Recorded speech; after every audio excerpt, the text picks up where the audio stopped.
하나님의 말씀을 읽을 때 항상 가장 먼저 초점을 둘 것은 하나님입니다. 하나님이 누구이시며 하나님이 우리에게 무엇을 행하셨는지를 찾는 것이 1번이요. 두 번째 초점은 나입니다. 내가 누구이며 내가 어떻게 무엇을 행했는지 그것을 봅니다.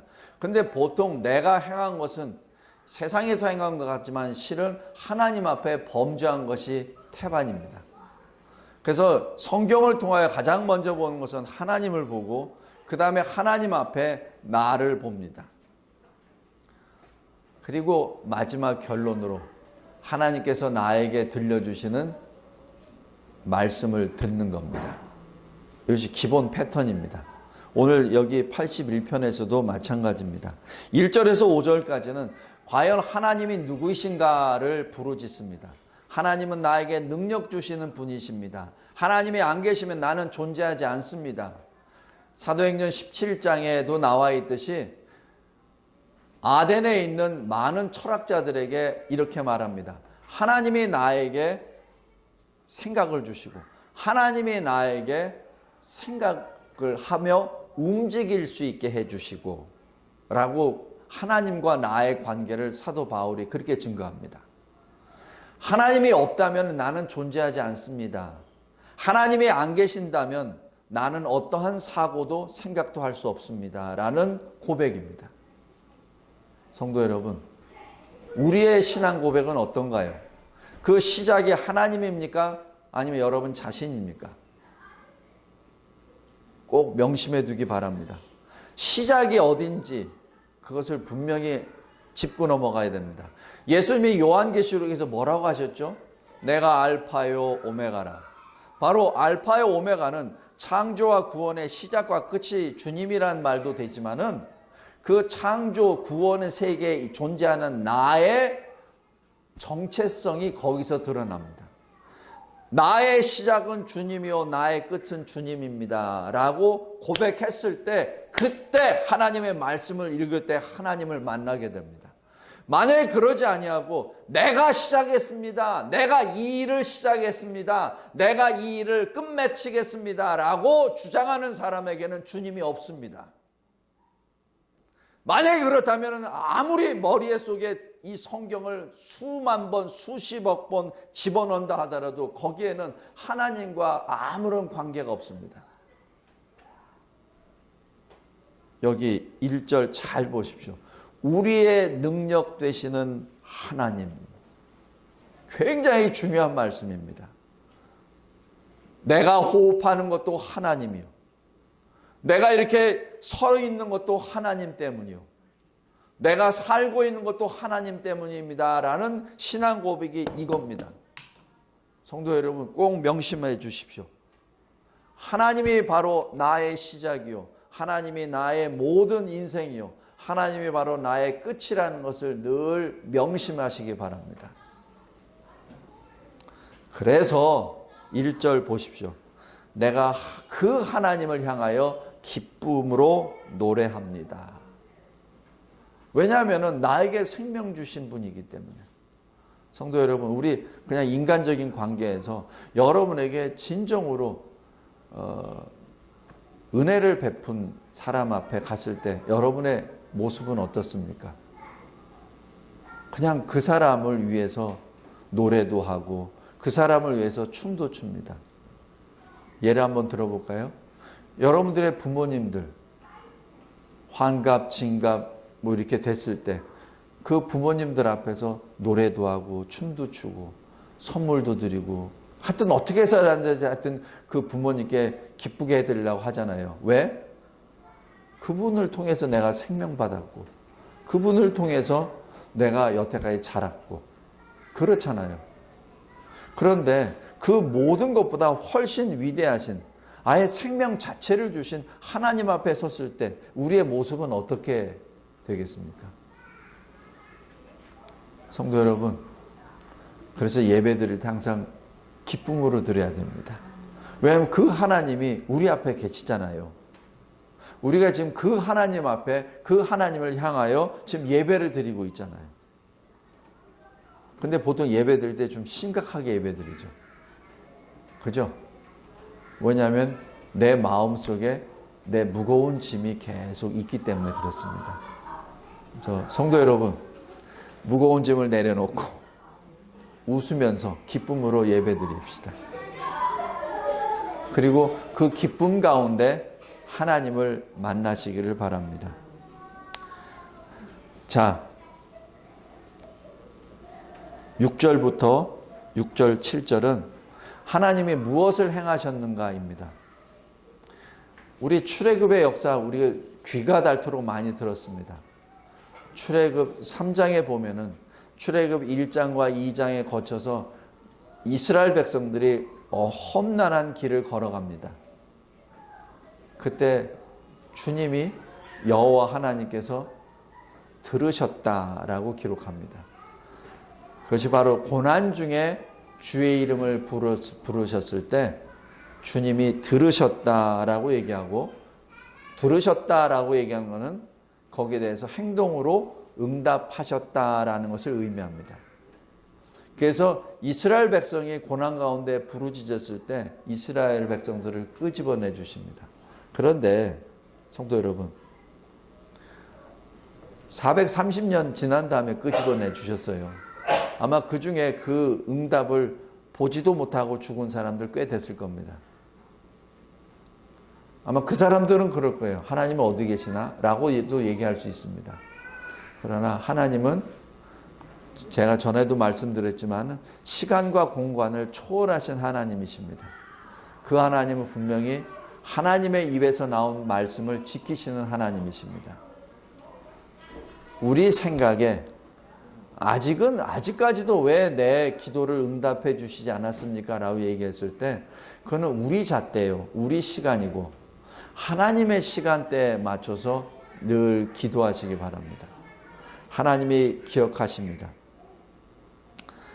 그리고 하나님이 무리바 물가에서 시험하신 것도 기억하십니다. 성도 여러분, 왜 하나님이 우리를 테스트하실까요?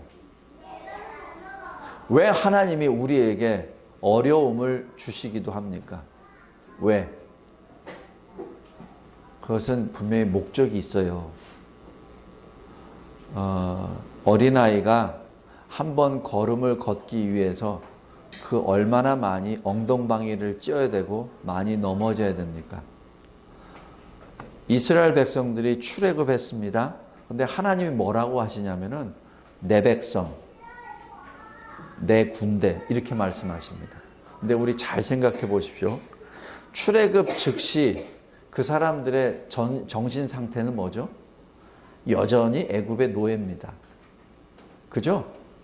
여전히, 왜냐하면 애굽에서 태어났고 애굽에서 노예로 살았고 그것이 그들의 인생이기 때문에 조금만 뭐 하면 애굽으로 돌아갑시다. 조금만 뭐 하면 애굽이 좋았었는데 라고 계속 얘기합니다. 그것이 민수기 전체입니다. 그죠? 그런데 하나님은 뭐라고 하셨죠? 내 백성, 내 군대 이렇게 말씀합니다. 이게 바로 그 차이입니다. 이것이 신학적으로 칭의와 성화의 차이입니다. 하나님께서는 우리를 예수 그리스도 믿음을 통하여 너는 의인이다라고 의인이라 불러주셨습니다. 그거는 절대 역사 한 번의 역사입니다. 한 번의 믿음의 역사로 칭의가 된 거죠. 그러나 칭의라고 얘기하는 것은 완전히 의인이 된 거 아닙니다. 하나님이 불러주신 것이죠. 그죠? 이스라엘 백성들이 출애굽됐습니다. 그래서 하나님의 백성이 됐습니다. 여호와의 군대가 됐어요. 그 칭의입니다. 그러나 진정 여호와의 군대가 되기 위해서, 진정 하나님의 백성이 되기 위해서 광야의 40년의 연단을 받아야 됩니다. 실은 40년 연단을 받아도 여전히 헤매죠. 이것이 바로 성화입니다. 우리가 그리스도인이라 칭함을 받았습니까? 그리스도인이 됐고 천국 소망을 가졌습니까? 아멘. 그러나 우리는 아직까지 완전한 사람이 아니에요. 아직까지 완전한 하나님의 사람이 아닙니다. 하나님이 비록 불렀다 하더라도 우리는 아직 완전한 사람이 아니에요. 그래서 지금 그리스도인이지만 그러나 늘 무거운 짐을 지고 있죠. 예수님이 무거운 짐은 내려놓고 나에게 가져오고 내가 너에게 주는 가벼운 짐을, 온유한 짐을 지라고 그렇게 말씀하셨는데도 늘 우리는 무거운 짐을 지고 다닙니다. 그래서 항상 인상은 찌부러들고 항상 주님 앞에 왔을 때 기쁨보다는, 즐거움보다는 그냥 무거운 마음에 주여 주여 나 어떻게 해야 됩니까? 나 아파요, 외로워요, 나 못 살겠어요 라는 그것만 계속 얘기합니다. 주님은 그렇게 얘기 안 하셨어요. 근데 주님은 뭐라고 하셨죠? 너는 내 것이다. 내 것이다. 내가 너를 창조하고 내가 내 영광을 위하여 내가 너를 만들어 놓으라. 내가 구원하였노라. 내가 내 십자가 보혈로 내가 너를 구원하였노라 라고 말했죠. 우리는 그런 의인, 복을 받은 자입니다.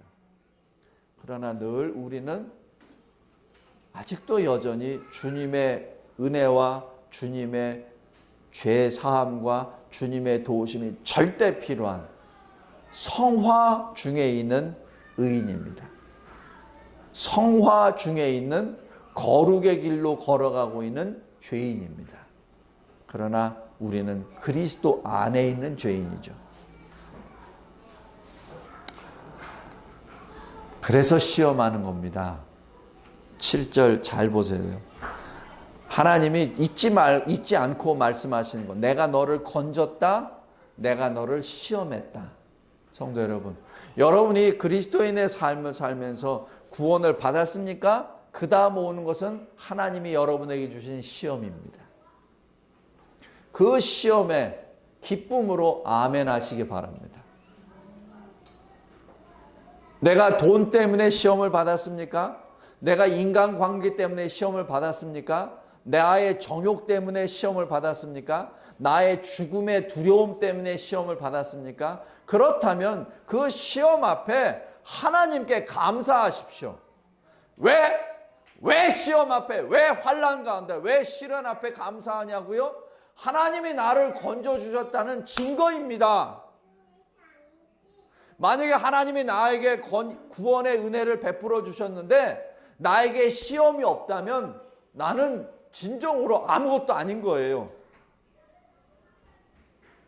왜냐면 내가 아직 온전하지 않다는 걸 내가 알거든. 그럼 나를 온전하게 만드시기 위해서 계속 하나님은 끌고 가시잖아요.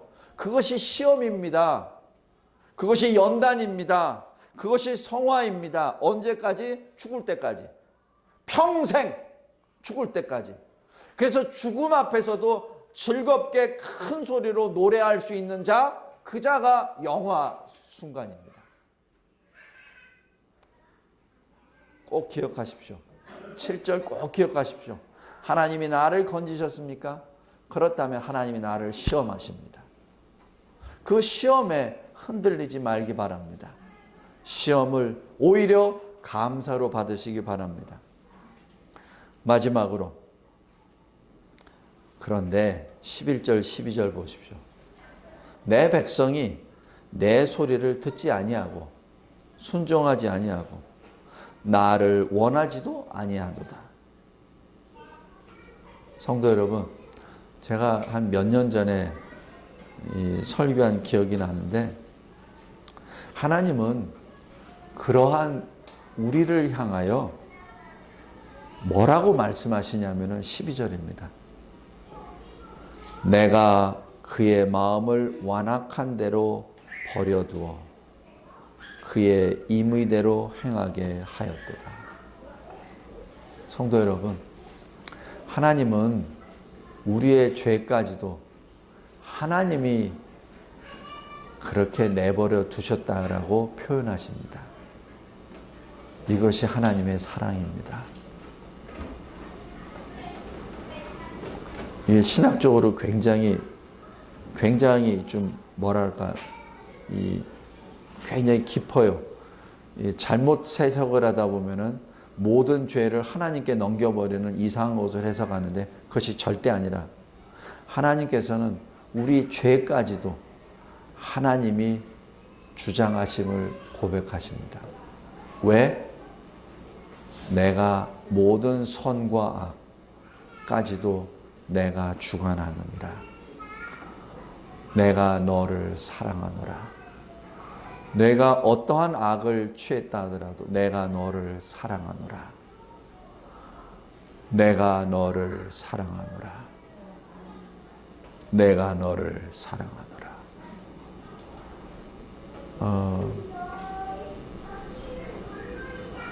이 말씀을 굉장히 많이 묵상해 주시기 바랍니다. 하나님께서 버린 자, 하나님의 심판의 대상자는 로마서 1장처럼 내가 내버려 두었다, 내버려 두었다. 내가 그들의 그 상실한 마음에 내버려 두었다라고 딱 해서 피로에다 딱 찍어버리십니다.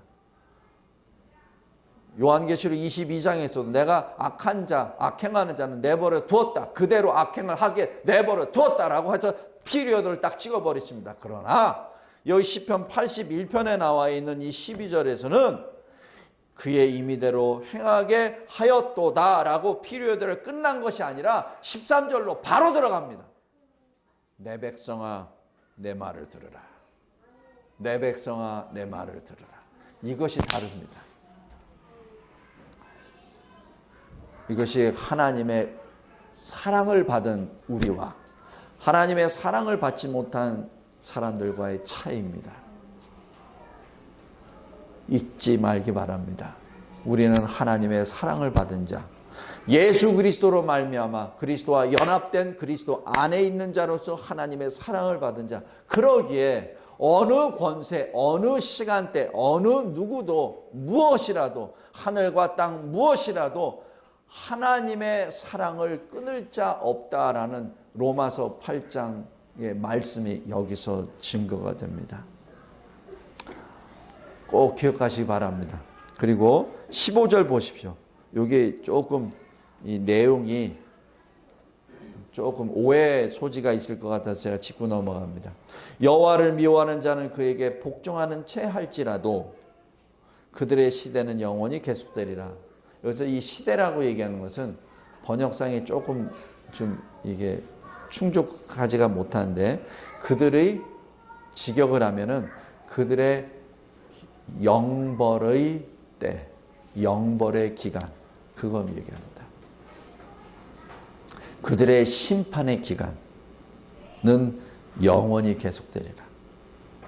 바로 이 15절과 16절에는 하나님을 대적하는 자와 하나님에 속한 자의 차이입니다.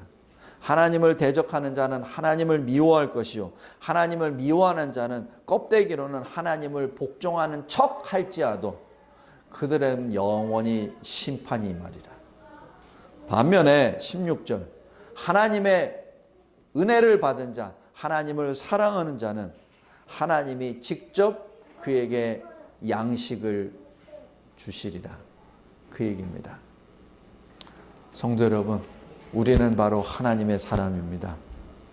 우리가 악한 죄를 범할 때 그것을 하나님께서 가장 마음 아파하십니다. 그리고 하나님께서 그것은 내가 그렇게 내버려 두었노라 라고 하면서 다시 두 팔을 벌리시면서 말씀합니다. 내 말을 들으라. 내게 오라. 로마서 9장에서도 있는 것처럼 내 백성이 아닌 자, 내 나를 사랑하는 자, 사랑하지 않는 자를 향하여 내가 두 팔을 벌려 내가 부르노라. 내게로 오라. 내 말을 들으라. 그런데 우리는 어떻게 했죠? 그 손과 발에 못을 박았습니다. 성도 여러분, 그 손과 발에 내가 못을 박았습니다. 주님이 계속해서 우리에게 말씀하십니다. 내게 돌아오라. 내 말을 들으라. 내가 너를 구원하리라. 라시는 그 말씀을 늘 기억하며 주님이 주시는 은혜와 주님이 베푸시는 사랑에 늘 기쁨으로 놀아시기를 바랍니다. 기도하겠습니다. 하나님 아버지, 감사하고 감사합니다. 하나님께서 주시는 이 귀한 시편 81편을 통하여 우리 인간으로서는 도저히 상상할 수도 없는 하나님의 깊으신 사랑을 체험합니다. 하나님 감사하고 감사합니다. 그 사랑이 너무나도 측량할 수 없을 정도로 깊으기에 독생자 예수 그리스도까지 이 세상에 보내시사 죄와 허물 가운데 죽었었던 우리를 구원하시기 위하여 저주의 십자가에 매달려 피와 물을 다 쏟으셨나이다. 하나님, 그러나 주님이 죽은 자 가운데 3일 만에 부활하심으로 말미암아 이제는 승리의 주, 평강의 주의 이름을 부르며 우리도 하나님의 이름을 찬양합니다. 하나님 감사합니다. 우리들에게 이 놀라우신 사랑과 은혜를 베푸신 그 깊으신 하나님의 뜻을 깨달아 알아 주의 말씀을 늘 청종하며 순종하는 우리 모두가 되게 하옵소서. 하나님께서 이 말세지경에 세우신 이 진리와 제자교회를 주님이 늘 지켜주시고 보호해 주셔서 이 교회가 마지막 때 주의 영광을 선포하고 증거하는 교회가 되게 하옵시며 이곳에 모인 주 예수 그리스도의 이름으로 모인 주의 성도들이 이 일에 한 마음이 되어 한 성령으로 한 믿음으로 주를 찬양케 하옵소서. 대한민국을 세우신 하나님, 대한민국의 주인 되신 주님, 이 나라를 불쌍히 여겨주시고 아버지 하나님, 몇몇 사람에 의하여 이 땅에 있는 많은 주의 백성들이 고통을 또 받지 않게 도와주시옵소서. 이 땅에 있는 주의 교회들이 이제는 잠에서 깨어 하나님 앞에 회개하고 나아가 하나님의 거룩의 이름을 다시 찬송하는, 그리하여 하나님의 뜻을 온 세상에 널리 증거하는 대한민국 이 거룩한 땅이 되게 하여 주시고 교회들이 되게 하옵소서. 예수 그리스도의 이름으로 기도드리옵나이다. 아멘.